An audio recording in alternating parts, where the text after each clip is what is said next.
Agar siz qora tuynukka tushib, hech bo'lmasa bir lahza omon qola olsangizchi? Siz koinotning kelajagini ko'rarmidingiz? Yoki nima bo'layotganini anglashga ulgurmasingizdan oldin fazo va vaqtning o'zi sizni parchalab tashlarmidi? Qora tuynuklar ko'pincha koinotdagi dahshatli maxluqlar sifatida tasvirlanadi. Aslida esa ular Einstein tenglamalarining juda aniq oqibatidir. Qora tuynukka kirish mumkinmi degan savolga javob berish uchun avval uning o'zi nima ekanini tushunish kerak. Qora tuynuk bu fazodagi bo'sh teshik emas. U shunday hududki, undagi tortishish kuchi shu qadar kuchliki, undan hatto yorug'lik ham qochib chiqa olmaydi. Bu odatda katta yulduz umrining oxirida o'z gravitatsiyasi ta'sirida qulaganda yuz beradi. Uning massasi nihoyatda kichik hajmga siqilib, juda zich obyekt hosil qiladi. Qora tuynuk atrofidagi chegara hodisalar ufqi deb ataladi. Bu chegaradan o'tganingizdan keyin ortga qaytishning iloji yo'q. Ammo qiziq tomoni shundaki, aynan shu chiziqdan o'tayotganda siz darrov g'ayrioddiy bir narsani sezmasligingiz ham mumkin. Qora tuynuklar ilk suratga olinmasidan ancha oldin ular faqat qog'ozdagi tenglamalarda mavjud edi. 1915-yilda Einstein umumiy nisbiylik nazariyasini e'lon qildi va unda gravitatsiya kuch emas, balki fazo vaqtning egilishi ekanini ko'rsatdi. Oradan bir yil o'tib, fizik Karl Schwarzschild Einstein tenglamalarining g'alati bir yechimini topdi. Unda fazo vaqt cheksiz ichkariga qulab borardi. O'sha paytda hatto Einsteinning o'zi ham buni haqiqiy narsa emas, balki matematik qiziq holat deb o'ylagan.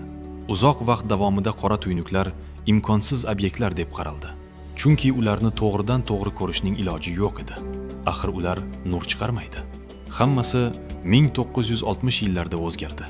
Astronomlar fazoda ko'rinmaydigan obyektlardan kelayotgan kuchli rentgen nurlarini aniqlay boshladilar. Bu obyektlar yonidagi yulduzlardan moddani tortib olib, uni millionlab darajagacha qizdirar, so'ngra u modda g'oyib bo'lib ketardi. Eng mashhur kashfiyotlardan biri 1964-yilda aniqlangan Cygnus X1 edi. Bu nazariy emas, balki haqiqiy qora tuynukka birinchi kuchli nomzod bo'ldi. So'ng 2015-yilda favqulodda hodisa yuz berdi. Olimlar ilk bor gravitatsion to'lqinlarni aniqladilar.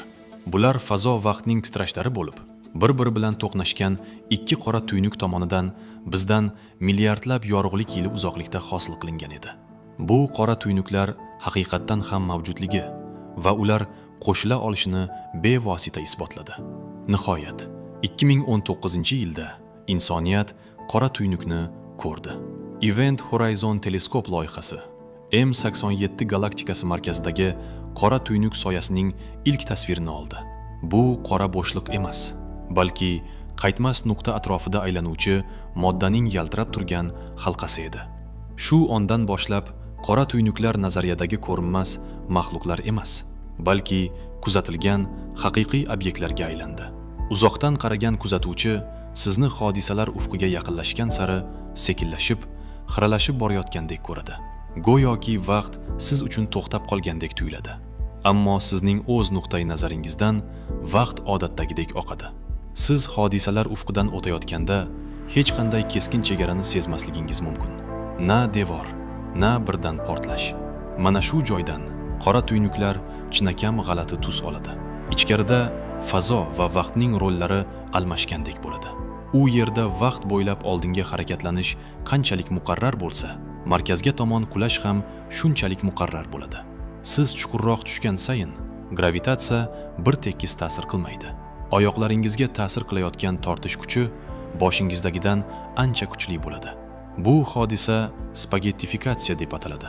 Tanangiz tezlik sababli emas, balki gravitatsiyaning juda qisqa masofada keskin o'zgarishi tufayli bo'yiga cho'zilib, yon tomondan siqila boshlaydi. Kichik qora tuynuklarda bu cho'zilish siz hodisalar ufqidan o'tmasingizdan oldin ham boshlanishi mumkin. Ammo o'ta ulkan qora tuynuklarda siz hodisalar ufqidan nisbatan xavfsiz o'tishingiz mumkin. Lekin taqdiringizdan qutula olmaysiz. Qora tuynuk ichida barcha yo'llar markazga, singulyarlikka olib boradi. Singulyarlik oddiy bir nuqta emas. U fizikaning izdan chiqadigan joyidir. Bizning tenglamalarimiz u yerda ishlamay qoladi. Zichlik cheksiz bo'lib ketadi. Fazo vaqt egirligi esa nihoyatda kuchayadi. Ba'zi nazariyalarga ko'ra, qora tuynuklar koinotning boshqa hududlariga, hattoki boshqa olamlarga olib boruvchi yo'llar bilan bog'langan bo'lishi mumkin. Bunday taxminiy tunnellar chuvalchang tuynuklari, ya'ni wormhole deb ataladi. Biroq hozircha ularning mavjudligini tasdiqlovchi biror tajribaviy dalil yo'q.